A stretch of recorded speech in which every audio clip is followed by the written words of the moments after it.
Imagine building a city where it almost never rains.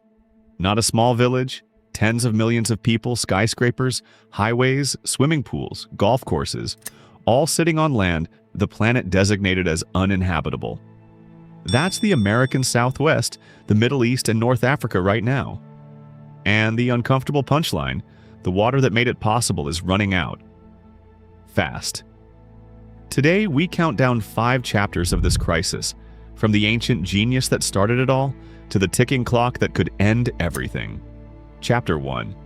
The ancient trick that cheated the desert. Qanats, 3,000-year-old underground aqueducts, are still in use across Iran today. With no electricity, no GPS, no power tools, Iron Age surveyors found elevated water sources and cut sloping tunnels toward where water was needed, boring air shafts by hand across distances up to 40 miles. The result? Desert oases. Whole villages, palm groves, and agriculture thrived where no other water existed. Cities like Yazd and Isfahan grew in places that should have been uninhabitable. Gravity did all the work. No pumps, no electricity bills, just patient human ingenuity, and it worked for millennia. But what happened when we handed that problem to the modern world? Chapter 2. The modern gamble. Go big or go thirsty. Modern civilization didn't borrow the ancient playbook. It rewrote it with bulldozers and concrete. The Hoover Dam turned the Colorado River, a 1,400-mile artery, into the lifeblood of the Southwest, irrigating 5 million acres of farmland and supplying water to 40 million people. Meanwhile, the Middle East and North Africa, home to 6.3% of the world's population, holds just 1.4% of its renewable fresh water. And yet, cities exploded. Populations boomed. The desert was conquered. Except it wasn't conquered. It was borrowed from, and the bill is coming due. Chapter 3, the numbers that should terrify you. Groundwater is dropping in 71% of the world's aquifers. Lake Mead, the United States' largest reservoir, recently hit an all-time low, breaking the prior record set just weeks earlier. Since 2000, the Southwest has endured a mega drought, the worst in 1,200 years, triggering mandatory water cuts to Arizona, Nevada, and Mexico. Underground, it's equally grim. The Ogallala Aquifer, beneath 8 Great Plains states, supplies roughly 30% of U.S. irrigation water and supports a fifth of national agricultural output. In some areas, levels have dropped more than 200 feet. Within 50 years, it's expected to be 70% depleted.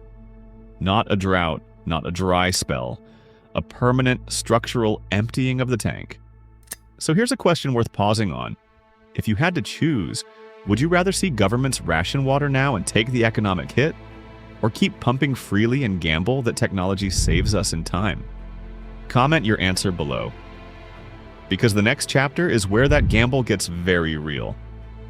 Chapter 4. Demand is exploding while supply collapses. The Middle East and North Africa is home to 12 of the world's 17 most water-stressed countries. By 2030, regional water demand is projected to outstrip supply by 50%. By 2050, projections suggest 100% of the population will face extreme water stress. Every single person. Kuwait already uses 2,465% of its available renewable water. That's not a typo, that's a civilization running on fumes. Desalination helps, but it's energy-intensive, environmentally costly, and mostly powered by fossil fuels that heat the planet, which dries the region further. It's a feedback loop designed by a villain. Chapter 5. When the water runs out, people move or they fight. Climate change has already driven water scarcity, desertification, and displacement across the MENA region. The World Bank projects up to 216 million internal climate migrants globally by mid-century if warming continues. In Iran, decades of poor water management are already sparking protests, tensions that will only intensify. And there is no legal category for a water refugee. Climate displacement is not grounds for protection under the 1951 Refugee Convention, leaving millions without formal status or pathways. Tens of millions could be uprooted from desert cities built on a water supply that no longer exists, with nowhere to go and no framework to receive them. Here's what this comes down to. Every generation found a new trick to survive the desert. The canats, the dams, the desalination plants. But tricks only work when there's still something to work with. The aquifers are emptying. The rivers are shrinking. The demand is climbing. The question isn't whether the desert will reclaim what was borrowed. It's whether we're brave enough to act before it does. If this made you think differently about the water coming out of your tap, share it and subscribe, because we're just getting started on the crises hiding in plain sight.